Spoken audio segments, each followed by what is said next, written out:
for the background noise. My car is very loud, but I'm on my way to Washington, D.C. to watch the world premiere of The American Miracle and do some press for it. So here we go. So how are you involved with the movie? We actually were extras down at Christ Church. Oh. So, and as being one of the extras, Tim picked me out early on. He liked my costume, I think. I'm the opening scene. I'm the bell ringer in the opening scene. And then we're singing with a bunch of people in the church when the founding fathers come in. And, so we're there singing, and they told us afterwards they were going to dub over it. And then they said the sound was so natural and good in there that everybody sounded good. So they kept supposedly the vocal, the soundtrack is actually us singing. So, oh wow! Yeah. So we're looking forward to hearing that too. Yeah. Hey, this is Lego Freedom 1. I'm here at the American Miracle world premiere. Here we are on the red carpet, just getting ready for people to come down, so stay tuned. Hello, sir. How do you do? Doing wonderful. How are you? Well, thank you. Good, glad. One question I have for you is, what is the biggest piece of advice you think that every American citizen should hear? Oh, my. Read your Constitution. Read your Declaration of Independence. Know where we came from and who we are and why we are. I think that's extremely important. Yes. Thank you. You're welcome. And one more question. How would you say God has worked in your life recently?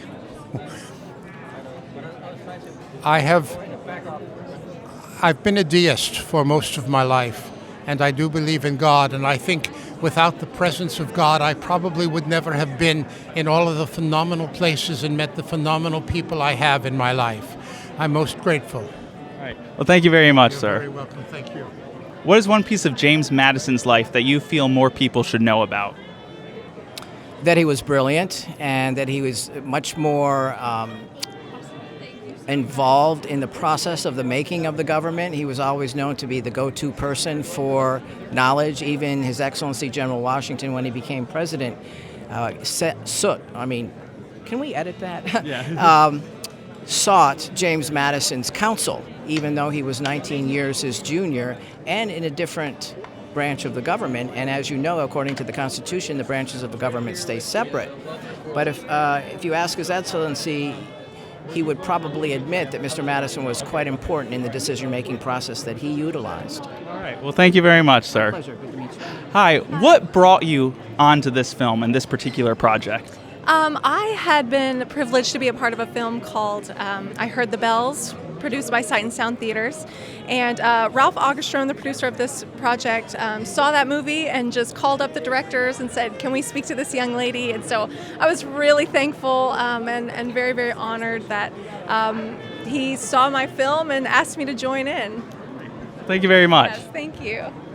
Pleasure to meet you, sir. Good to meet you. I have a question for you. You've been in the public eye for many years. What would be one way you can think of how God has directed your life and staying faithful in your faith with Jesus throughout your career? Because he started in the beginning of my life. I wasn't Johnny come lately. I grew up, my parents, a building contractor, registered nurse, but we were in church every Sunday night, Wednesday night. We had Bible study at home. We prayed together as a family. So my growing up days, Jesus was a part, and when I was barely 13, walked down an aisle. I had read Matthew 10:32. If anybody, any man, he says, but anybody confesses me before men, I will confess him before my Father in heaven. If he denies me, I will have to deny him. And a 10-year-old, 11, 12-year-old can understand that. That means I need to be following Jesus my whole life. I understood that because I want to go to heaven with him. I want him to know who I am because he's let me know who he is. And so that was it. It was when my career began, I was as astonished as anybody, but I also knew God was giving me a platform from which I could be not just an English teacher or a preacher, a located preacher, but maybe have influence on millions of people, especially teenagers. And I accepted that responsibility. And I just hope he's pleased with the way He's given me to use that. Thank you so much. It's an honor meeting you, sir. Good to meet you. So, what brought you on to this film and this particular project? Well, I had been on the staff at Mount Vernon as a historian for about, between 35 and 40 years. And they read some of the producers read some of the work I had done. I wrote a book on Washington and religion, and another one on Washington and slavery. And I've been interested in some of the big questions in his life and how he dealt with some of these things. And so the producers called and asked, or That's great. called or emailed and asked if I would consider being interviewed on their. Thank you so much. All right, so what brought you on to this particular film, and what gauged your interest from the beginning? It was actually an accident. The film is about Providence, and Tim Mahoney and I talk often that my involvement in the film was Providence. He misdialed a phone number and ended up with me.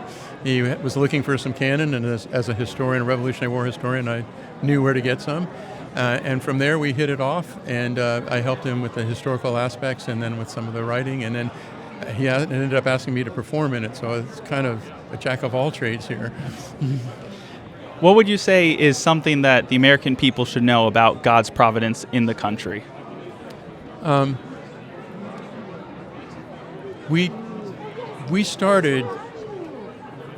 America started with people fleeing from religious persecution.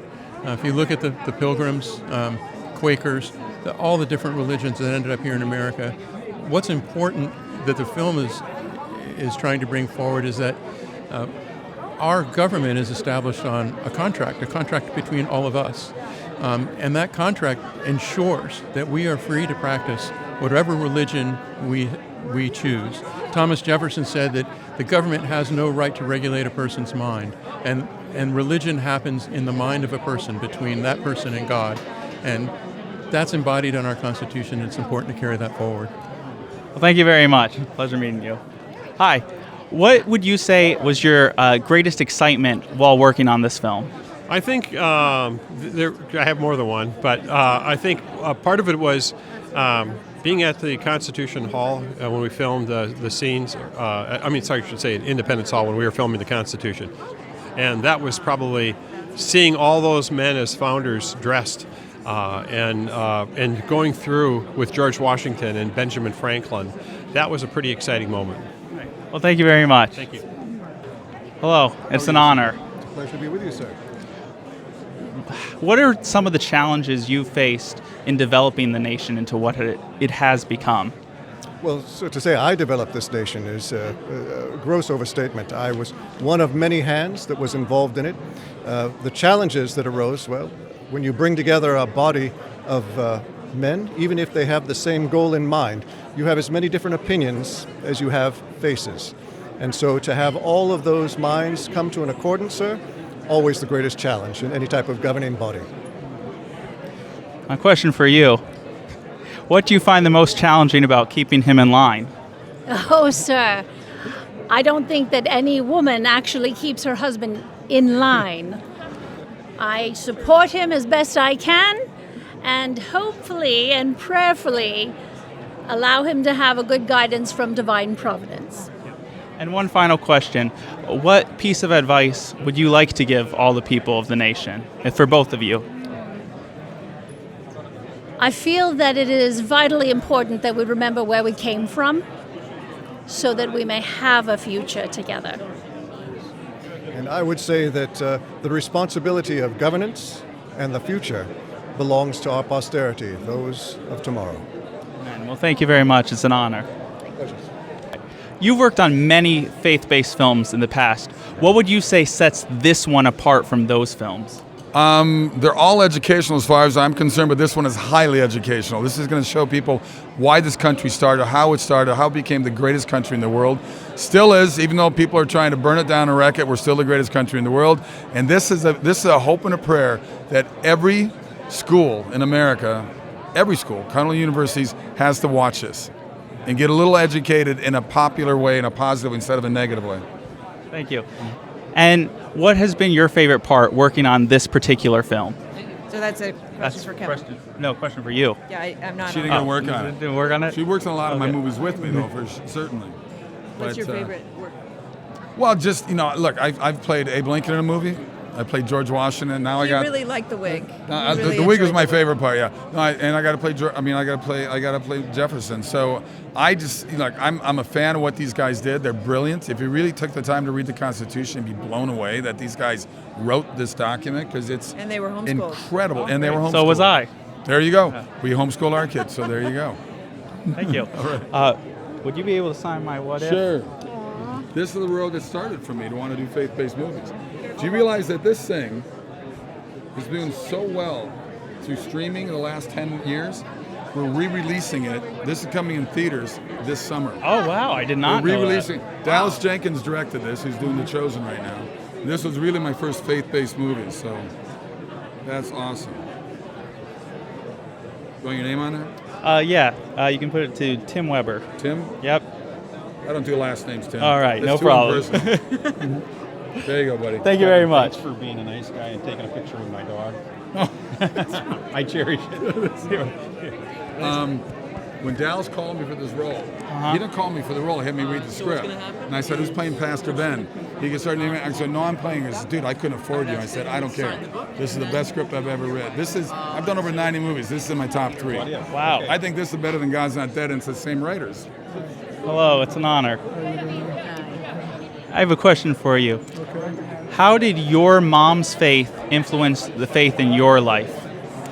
Well, my mother didn't have much in the way of formal education, but she had tremendous faith in God, and she always said that He was the solution to any problem that we had. And we prayed together, and she took a lot of grief because she prayed that God would show her how to make her boy successful. And He did. Reading and not watching television. It was good. So to reverse that then, what would you say drew you to this film, despite it being a film, I guess? Well, because it told a real story. We don't tell the story in our public schools. They've extracted all of the positive influences of God because that's politically incorrect. And I hope that this film helps people to start looking at it once again. All right, well, thank you very much, sir. It's an honor. That's cool. Pretty cool to follow Ben Carson. Yeah, right. All right, yeah. All right, so what drew you to this film and the historicity of it? Well, I'm a history teacher, professor, so I teach at Grove City College, Grove City, Pennsylvania. I've been teaching the American founding for decades. I do a whole lecture every year on George Washington. I talk about all the miraculous events in Washington's life. The guy should have been dead a whole bunch of times. Somehow lived on as if protected by the hand of divine providence to become the founder of the country. And then Michael Medved does this book, The American Miracle, where he talks about a lot of those same things. And I thought, wow, great to see this in a book. And then I find out that he's doing a film on it, and he asked me to be interviewed for it. I thought, great, sure. And I've done a lot of interviews over the years for documentaries that nothing ever becomes of them. But to see one actually make it to the big screen, this level of quality, production, and to be here at the Kennedy Center is really impressive. And I'm really proud of Michael, and he's provided a real valuable teaching tool here for educators across the country. Well, and a lot of people, they try to say that the supernatural can't exist and miracles aren't real. Right. And they would say that a lot of this providence is just coincidence. How would you steer them towards seeing, no, the truth is that there is a God and He is in control and He ordained all of this to happen? Yeah, well, to quote Pope John Paul II, coincidence is what the Christian calls providence, right? And, miracles happen all the time. And, they didn't just happen in the first century in the time of the apostles. They've been happening for thousands of years. And look at this incredible country we have. In a way, it really is a miracle. The greatest melting pot in the history of humanity. And it clearly seems that there was a divine and, miraculous hand in the founding of the country. People need to know about it. Yes. Maybe it'll make them love America again. Well, thank you so much. Sure. It's an honor. All right, you got it. Okay. What would you say is the biggest thing that people should take away after watching this film?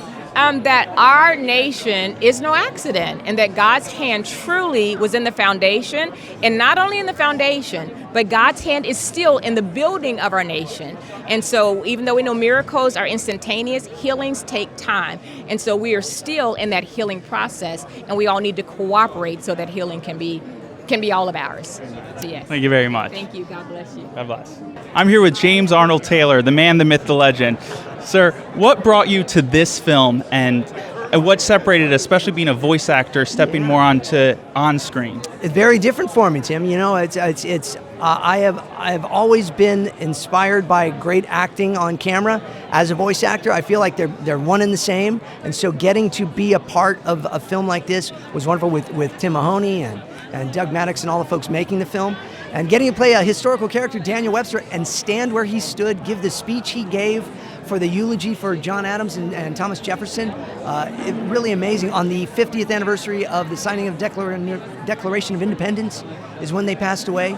So it's important stuff. We get this wonderful history lesson throughout this while hopefully we're entertained as well. Right. And you've been doing a lot more faith-based media lately. Yeah. Would you say that you see your career pivoting more towards doing that, or do you still say that you're open to doing anything should they arise, those opportunities? Well, I always love playing a good character, and in animation, I'm hopefully I always get asked to play Obi-Wan Kenobi or Johnny Test or Fred Flintstone or whoever. But yes, I love doing the on-camera stuff, and then I also love doing all the faith-based stuff that we have. And in animation, I still got some wonderful things. Butch Hartman's The Garden. We've got Gabriel and the Guardians. We've got Dead Sea Squirrels. A lot of different shows. And then now The American Miracle. We've got another one tomorrow night called Operation Bodyguard that we're doing the premiere of, that Doug Maddox produced and directed, that is part of this film. And then I just had my own film, Hidden Blessings, which you have been so kind to support as well.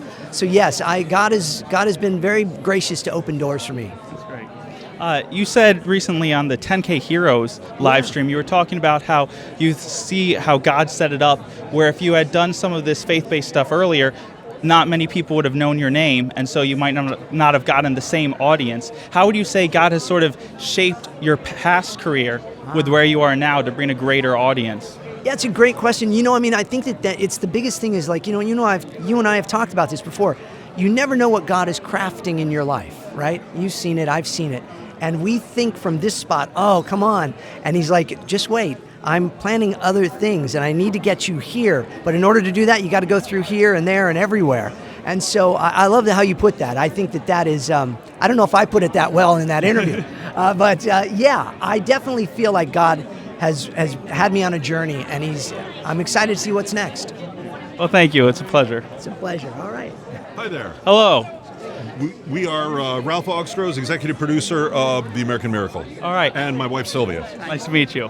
What brought you on to executive produce this movie particularly? Well, Tim Mahoney, Doug Maddox, and I had just formed Heroic Pictures.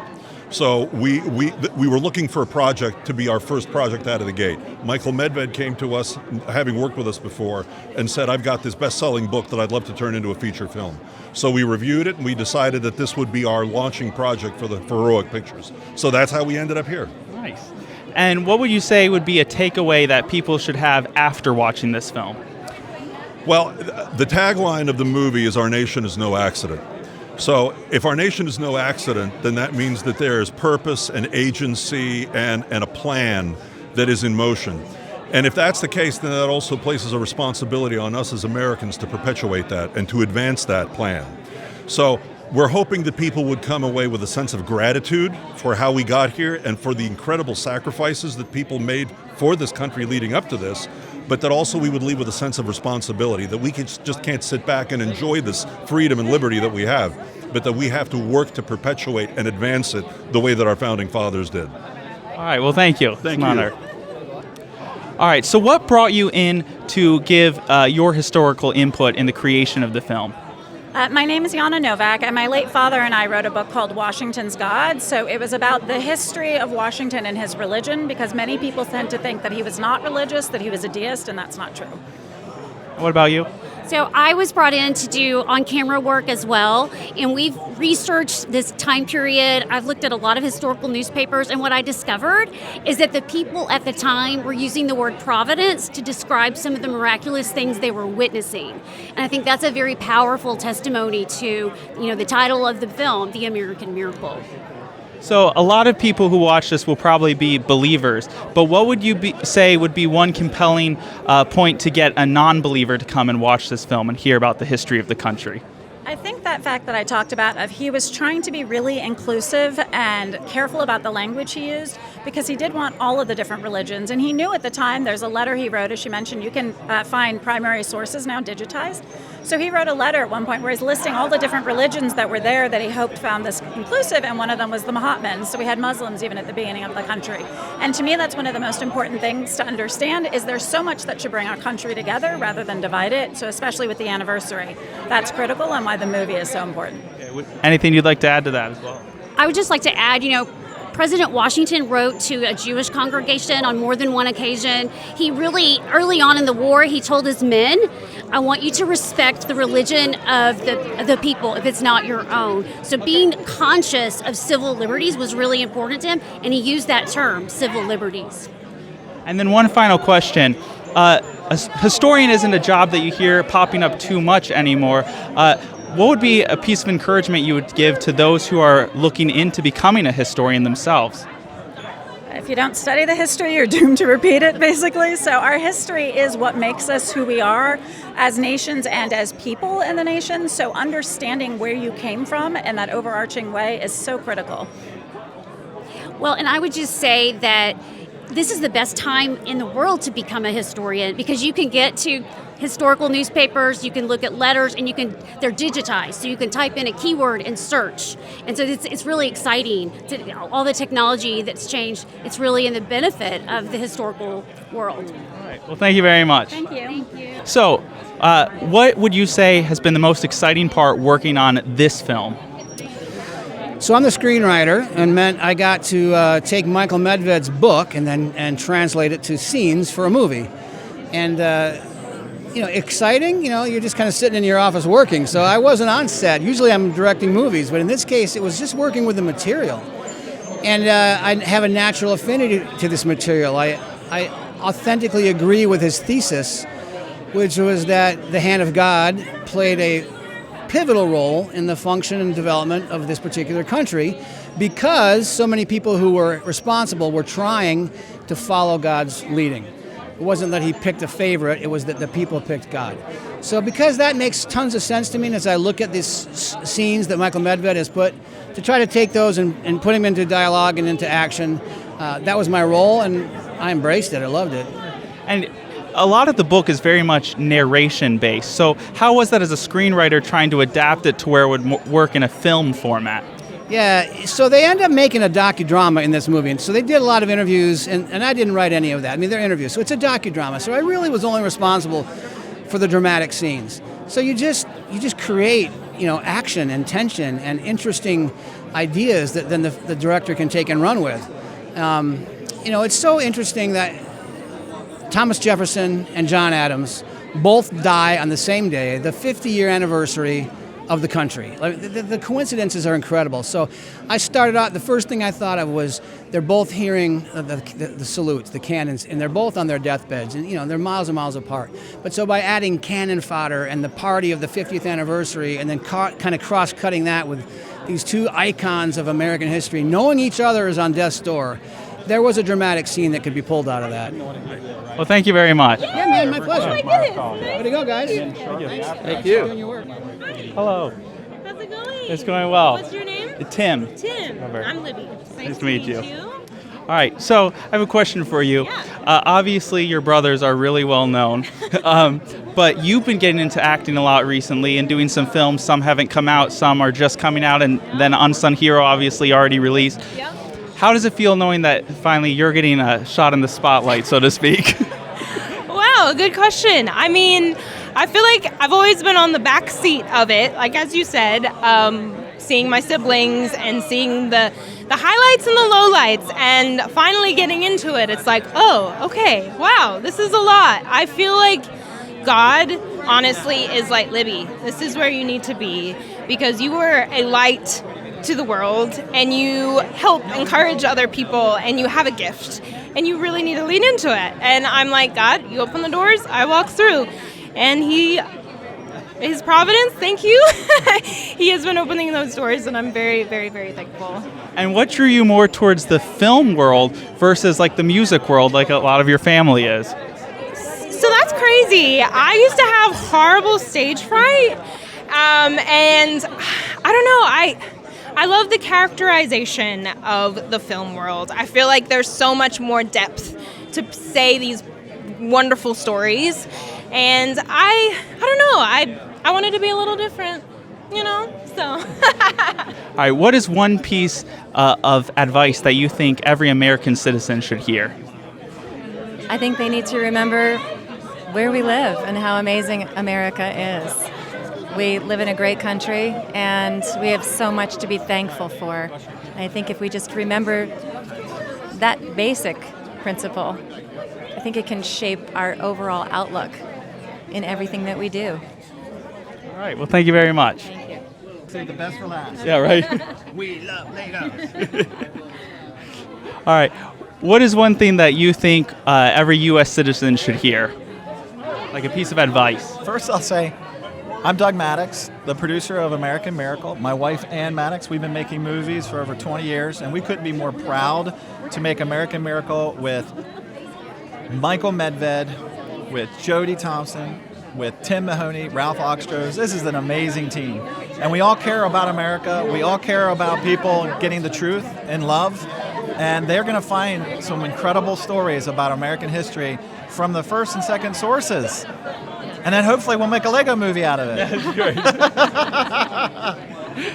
Is there anything you'd like to add to that as well? Yes, we just hope people are encouraged and inspired and uplifted and just celebrate America and the 250th anniversary coming up. All right, thank you very much. I have one more thing. Okay, when the kids were young, they're here, they were part of the movie. We actually would use Legos to do reenactments for train crash scenes before we go do them. Legos, go, man. Thank you. Hey, so what made you excited to produce this film in particular?